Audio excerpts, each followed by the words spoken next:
Hello students, good morning all of you. आज हम बेटा टॉपिक डिस्कस करेंगे ग्राम एटॉमिक मास। ठीक है, हमने अपने लास्ट लेक्चर में एटॉमिक मास के बारे में पढ़ा था कि एटॉमिक मास क्या होता है, रिलेटिव एटॉमिक मास क्या होता है, एवरेज रिलेटिव एटॉमिक मास क्या होता है। ठीक है, तो आज हम उसी में नेक्स्ट है हमारे पास ग्राम एटॉमिक मास। मतलब एटॉमिक मास तो वही है, सिंपली क्या और ऐड हो गया, ग्राम वर्ड और अटैच हो गया।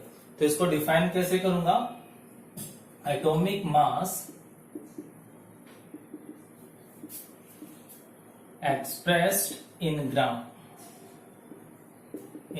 gram called gram atomic mass। ठीक है, जैसे कि कल हमने पढ़ा था कि भाई जो एटॉमिक मास है वो यूनिट लेस होती, कोई यूनिट नहीं होती, क्योंकि जो रिलेटिव एटॉमिक मास है एक कंपैरेटिव टर्म थी, है ना, कि वो 1/12 ऑफ कार्बन 12 से कितनी ज्यादा हैवी होगी। तो यहां पर क्या हो गया, ग्राम एटॉमिक मास में हमने उसके पीछे ग्राम वर्ड यूज कर दिया और हमने उसको क्या बना दिया बेटा, ग्राम एटॉमिक मास। ठीक है, for example atomic mass of carbon कितना होता है, 12U। ठीक है, या AMU कुछ भी लिख सकते हो। तो ग्राम एटॉमिक मास क्या हो जाएगा इसका, ग्राम एटॉमिक मास ऑफ कार्बन कितना बन गया बेटा, ये 12 ग्राम। आई बस मुझे, बस हमने क्या कर देना, U की जगह या AMU की जगह हमने ग्राम लगा दिया। ऐसे ही atomic mass of oxygen, atomic mass of oxygen कितना होता है, 16U। ठीक है, ऐसे ग्राम एटॉमिक मास की बात करूं तो ग्राम एटॉमिक मास ऑफ ऑक्सीजन कितना हो जाएगा बेटा, 16 ग्राम। ठीक है, तो किसी का भी ग्राम एटॉमिक मास पूछे, सिंपली हम क्या कर देंगे, उसके पीछे ग्राम वर्ड यूज कर देंगे, वो हो जाएगा हमारे पास ग्राम एटॉमिक मास। ठीक है, अब नेक्स्ट आता है हमारे पास ग्राम एटम। ठीक है, एक साथ होगा ये ग्राम एटम, एक साथ होगा। तो ग्राम एटम हम किसको बोलेंगे, ग्राम एटम। ध्यान रखना, इनके बीच में कुछ भी ऑफ कुछ भी नहीं आना चाहिए, ग्राम एटम एक साथ आएगा। तो कैसे डिफाइन करूंगा मैं इसको, it may be defined as the quantity of element, quantity of element whose mass is equal to gram atomic mass called gram atom।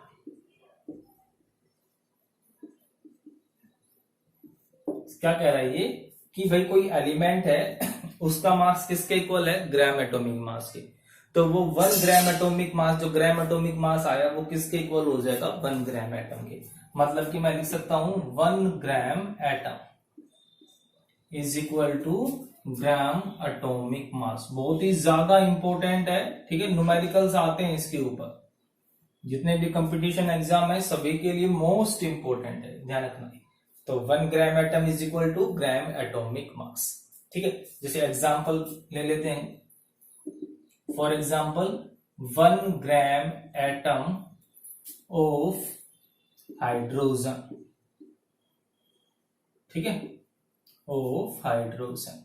तो ग्राम एटम है ना, ग्राम एटम किसके इक्वल होगा, ग्राम एटॉमिक मास के। और हाइड्रोजन का एटॉमिक मास कितना होता है, 1। तो ग्राम एटॉमिक मास कितना हो गया, 1 ग्राम। तो 1 ग्राम एटम ऑफ हाइड्रोजन किसके इक्वल हो जाएगा, 1 ग्राम के। ऐसे 1 ग्राम एटम ऑफ कार्बन। तो 1 ग्राम एटम है ना, 1 ग्राम एटम किसके इक्वल होगा, ग्राम एटॉमिक मास के। और ग्राम एटॉमिक मास किसके इक्वल होता है, एटॉमिक मास इन ग्राम। तो क्या हो जाएगा ये 12 ग्राम। ये आ गया हमारे पास ग्राम एटम। तो जो ग्राम एटम का जो टॉपिक है, कंसेप्ट है, बहुत ज्यादा इंपॉर्टेंट है। ठीक है, अब इसके ऊपर न्यूमेरिकल्स करते हैं ताकि ये कंसेप्ट हमारे पास और ज्यादा क्लियर हो जाए कि भाई ग्राम एटम क्या होते हैं, हम ग्राम एटम निकालते कैसे हैं। ठीक है, एटॉमिक मास तुमने अच्छे से याद कर लेने हैं। तो अब क्वेश्चंस देखो इसके ऊपर। ठीक है क्वेश्चंस। तो बेटा जो फर्स्ट क्वेश्चन है हमारे पास, तुमने निकालना है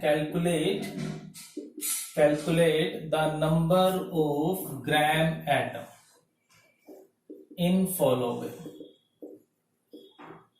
ठीक है, तो फर्स्ट है हमारे पास 120 ग्राम of carbon atom.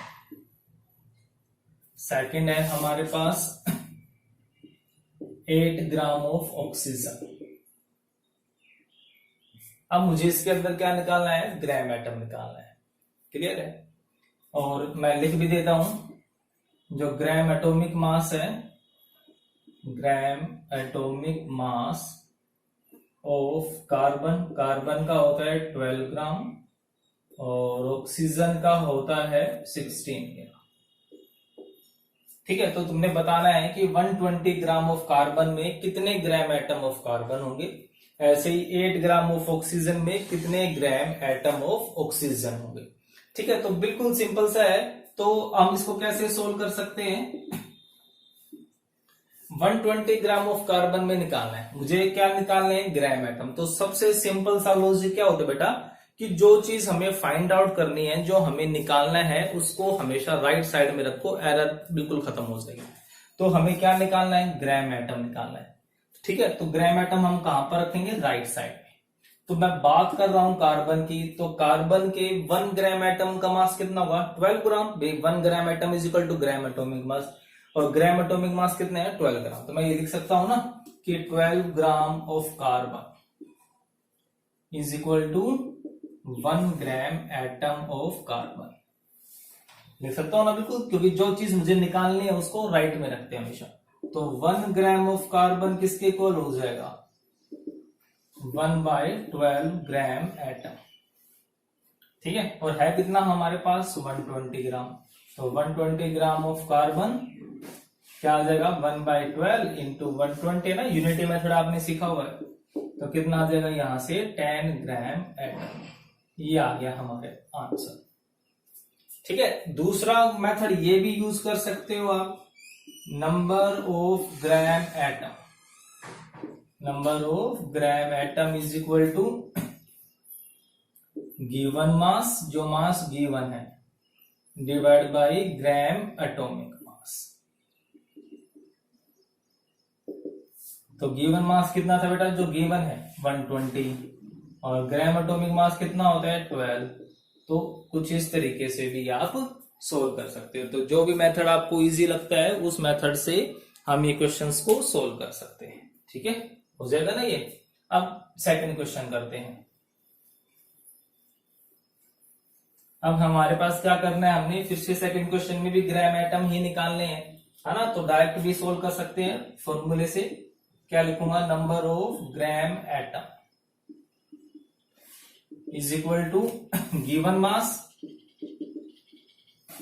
Divide by gram atomic mass. तो गिवन मास कितना है बेटा, 8 ग्राम, और ग्राम एटॉमिक मास कितना है, 16 ग्राम। तो कितना आ जाएंगे यहां से ये 1/2। नंबर ऑफ ग्राम एटम कितने हो गए, 1/2, है ना। तो सिंपल से क्वेश्चन है ना। तो ये क्वेश्चन आपने बुक से भी और कहीं से भी, जहां से भी मिलते हैं, वो सारे के सारे सोल्व करने हैं। अब इसका अपोजिट भी आ सकता है। इसका अपोजिट क्या होगा, तुम्हें ग्राम एटम दे दिए जाएंगे और तुमसे उनका मास पूछा जाएगा कि भाई इतने ग्राम एटम का मास कितना होगा। ठीक है, तो सेकंड क्वेश्चन है हमारे पास, calculate the mass of following. Calculate the mass of following cases. तो फर्स्ट है हमारे पास 1.5 ग्राम एटम ऑफ नाइट्रोजन। ठीक है, सेकंड है हमारे पास 3 ग्राम एटम ऑफ ले लेते हैं, हीलियम ले लेते हैं। ठीक है, अब मुझे इनका क्या बताना है बेटा, मुझे इनका मास बताना है। मतलब मास कौन सा बताना है मुझे, गिवन मास बताना है। तो ये 1.5 ग्राम एटम है। ग्राम एटम बिल्कुल एक साथ आना चाहिए, ग्राम ऑफ नहीं होना चाहिए, कुछ भी नहीं होना चाहिए। ठीक है, कभी ये आ जाएगी 1.5 ग्राम ऑफ नाइट्रोजन, तो वो अलग चीज हो गई। यहाँ पर ग्राम और एटम बिल्कुल एक साथ होंगे तो ही, ठीक है। तो अब हम फिर से डायरेक्ट यूज कर सकते हैं ना, हमने क्या फॉर्मूला लगाया था, number of gram atom, number of gram atom is equal to given mass upon gram atomic mass, ठीक है। अब मुझे क्या निकालना है, गिवन मास निकालना है। अभी नंबर ऑफ ग्राम एटम कितने गिवन है, 1.5 है, is equal to given mass, वो तो हमने निकालना है, W मान लेते हैं हम, XYZ कुछ भी मान सकते हो। और ग्राम एटॉमिक मास कितना होता है नाइट्रोजन का, 14, ठीक है। तो कितना हो गया, 14 ग्राम। तो यहां से गिवन मास या मास कितना आ गया, given mass is equal to 1.5 into 40, कितना आ जाएगा यहां से, 21 ग्राम, ठीक है। तो सेम क्वेश्चन हम हीलियम के लिए भी सोल्व कर सकते हैं। तो इस तरीके से जो ये टॉपिक हो गया हमारा, इस टॉपिक पे तुमने सारे के सारे क्वेश्चन ग्राम एटॉमिक मास पे ऐसे ही सोल्व कर लिए, ठीक है। तो हो जाएगा ना, ओके, थैंक यू।